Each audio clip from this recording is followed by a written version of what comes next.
A membership program can be a great way to earn recurring revenue for your business. But what are the nitty-gritty details that you need to know before you get started?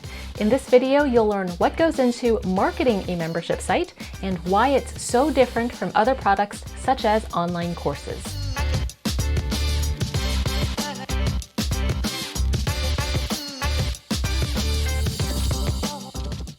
Hi, I'm Christine with Thrive Themes. If you haven't subscribed yet, here is your friendly reminder to go ahead and subscribe, and if you ring the bell, you'll be notified when we publish new videos. So the kind of membership site or program that we are talking about in this video is an online-based membership. For example, when members pay monthly or annually to get access to content or to a service. Now, there are other payment models which we have touched on in a different video, but I would say that most commonly, when you think about a membership site, you're probably imagining a program where your members pay monthly or annually. Now, if you're new to membership programs and you're not quite sure what they're all about, then I would encourage you to look at examples such as Smart Passive Income Pro with Pat Flynn, or the Female Entrepreneur Association with Carrie Green. And that will help you get a feel for what you can offer as part of a membership program. Now, what's enticing about membership programs, if you're the owner of the program, is the recurring revenue. But in order to earn that recurring revenue, you'll have to do quite a lot of work. You'll have to set up your marketing funnels, you'll have to set up your payment strategy, and you'll also have to work on retaining members so they don't quit after a month or two. So those are the three areas that we are going to focus on in this video. Now, as far as marketing strategies, you can actually market your membership program much like you would an online course. So this means you can use funnels such as using paid ads to get people on your email list and then sending out a nurture sequence and then pitching your membership program. You can also use paid ads or joint venture collaborations to drive traffic to a webinar and then pitch your membership. You can also do just good old-fashioned content marketing to get people onto your email list, and then you send out a nurture sequence and then pitch your membership. But because of the nature of membership sites, you can also get a little more creative with your marketing efforts. For example, some membership sites lend themselves toward communities.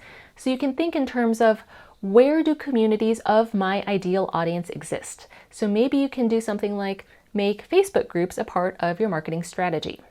Or maybe you can hold an online summit as a way to market your membership. For example, attending the summit might be free, but in order to access recordings, people need to buy the membership. And to entice people to keep paying for the membership, you can keep adding content in the coming months. Or if you have the kind of membership program where you keep providing new information, one way to market your program is to use the new material in your content marketing strategy.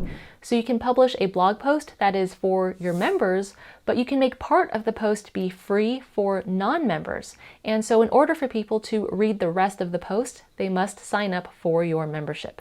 This is actually a pretty common model for newspapers and magazines. So if you're interested in this idea, you can check out the Wall Street Journal online to see how they format their posts. So you really do have a lot of options when it comes to an overall marketing strategy.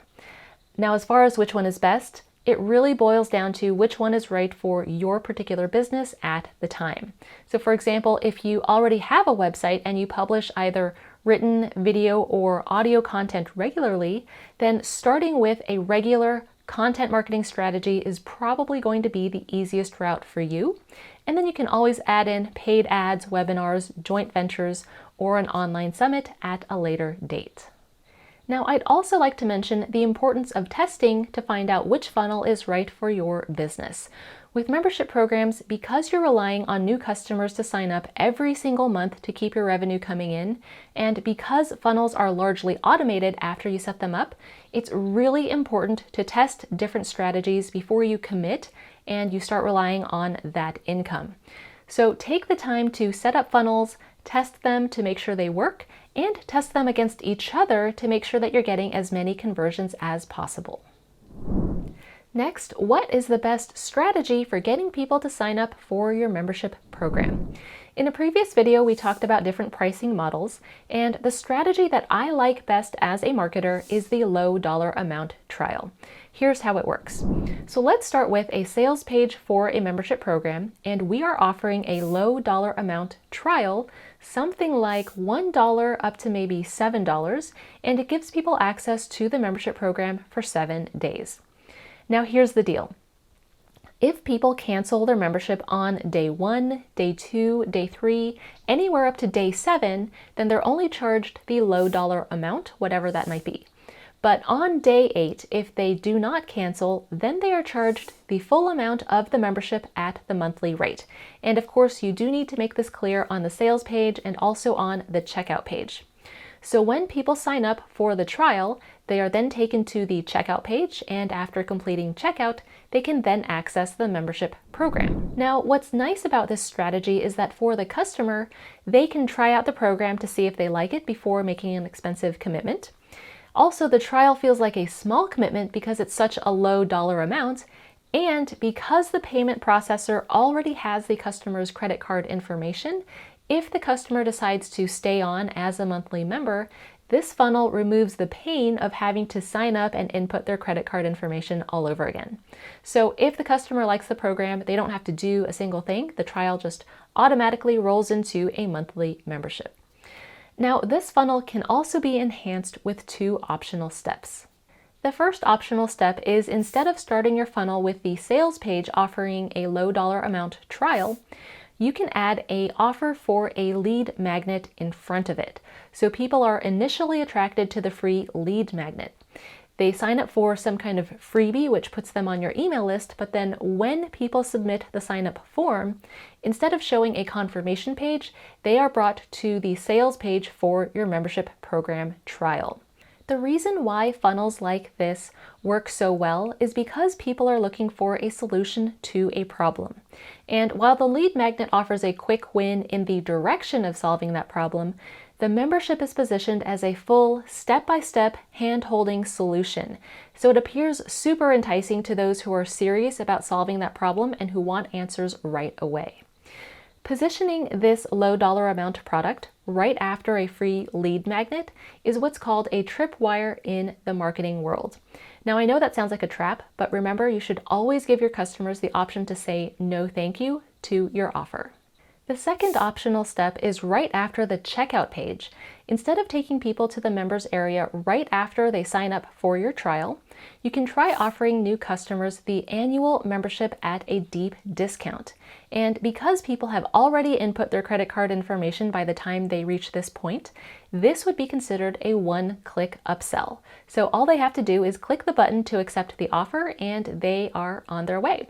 So this is a really easy way to get people from the monthly payment schedule onto the yearly payment schedule, which is typically more beneficial for you as the membership site owner.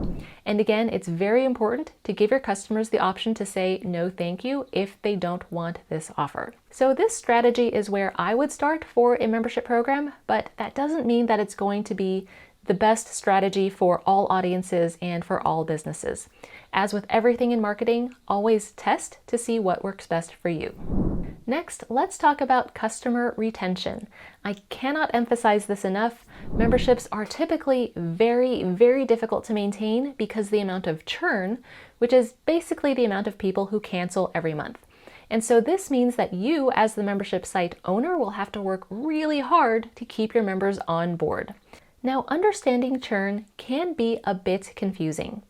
Churn rate is essentially the number of customers you've lost in a given time period, divided by your total number of customers at the beginning of the period, and then you multiply that number by 100.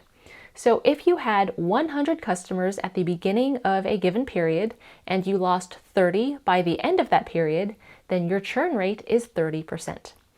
But this is complicated by the fact that new members are signing up while old members are dropping off. So let's take a quick look at this chart to see what's really going on when you have a churn rate of 30%. So let's say that you're able to get 100 members to sign up for your membership every single month.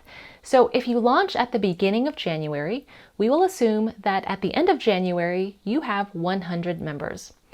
In February, let's say that 100 new members sign up, but 30% of your January members cancel. So at the end of February, total, you have 170 members.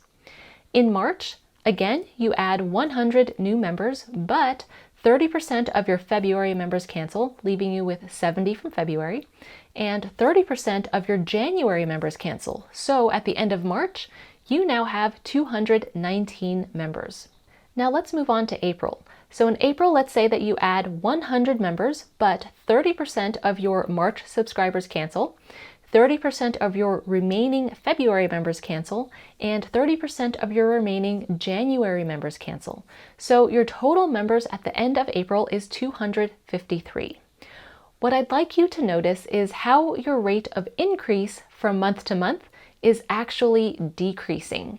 And I know that sounds confusing, so let's take a look at the numbers. So we did grow by 70 members from January to February, and we also grew by 49 new members from February to March. But as you can see, for the rest of the year, as this chart goes on, that growth gets smaller and smaller. After 12 months, we only have 329 members, which is only an increase of 2 members compared to November. So this is why it is so difficult to maintain a membership program. In order to combat churn, you'll need to create systems to keep existing members engaged and to keep attracting new members. And if you fail to do either one of these, then you'll start to see higher cancellation rates, lower sign-up rates, and eventually your membership program just dies out.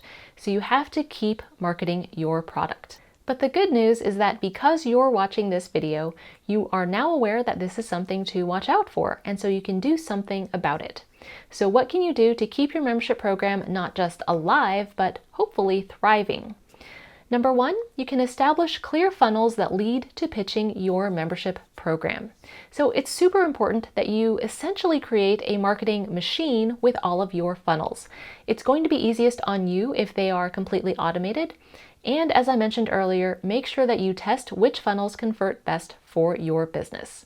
Number two, spend time and effort on customer retention. So think of things you can do to add value every single month so that your customers feel like they are getting their money's worth. And you also want people who are considering canceling to understand the pain of disconnecting. Not in a mean, aggressive way, but your content should just be so good that people feel like their life will be worse if they cancel their subscription. So you can do things like hold monthly webinars, make sure that you keep members engaged in your community, such as your private Facebook group or your online forum. You can also stay on top of your email marketing and keep people coming back to your website to tell them what's new and exciting. And you can also negotiate exclusive deals with other brands just for your members. Now, another thing you can do is convert your monthly members to an annual payment schedule. So if the chart we looked at looks a little bit scary, remember that that is for a monthly membership fee schedule.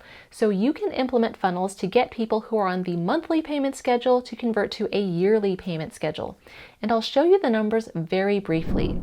So if we just look at the members who signed up in January, if our membership is $50 a month, if all 100 members who signed up in January paid $50 for each month that their membership is active, and if we stick to this churn rate, then at the end of the year, we would have $16,450.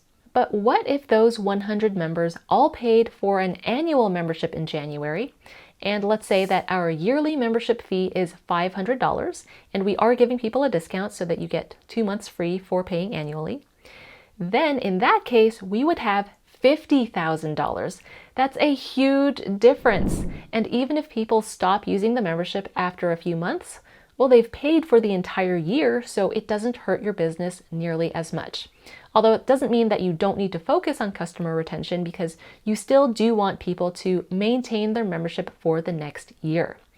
So looking at the numbers, you can see that it really is worth it to get customers onto a yearly payment schedule if you can. All right, so those are just a few thoughts on marketing a membership program. So now it's your turn to start your very own membership site, and you'll very soon be able to do that with Thrive Apprentice. That's right, with the upcoming release of Thrive Apprentice, you can create your own bona fide membership program in addition to online courses. Get Thrive Apprentice and the rest of our tools when you purchase Thrive Suite. Click the link in the description to learn more. Thank you so much for watching. Don't forget to subscribe, and we'll see you next time.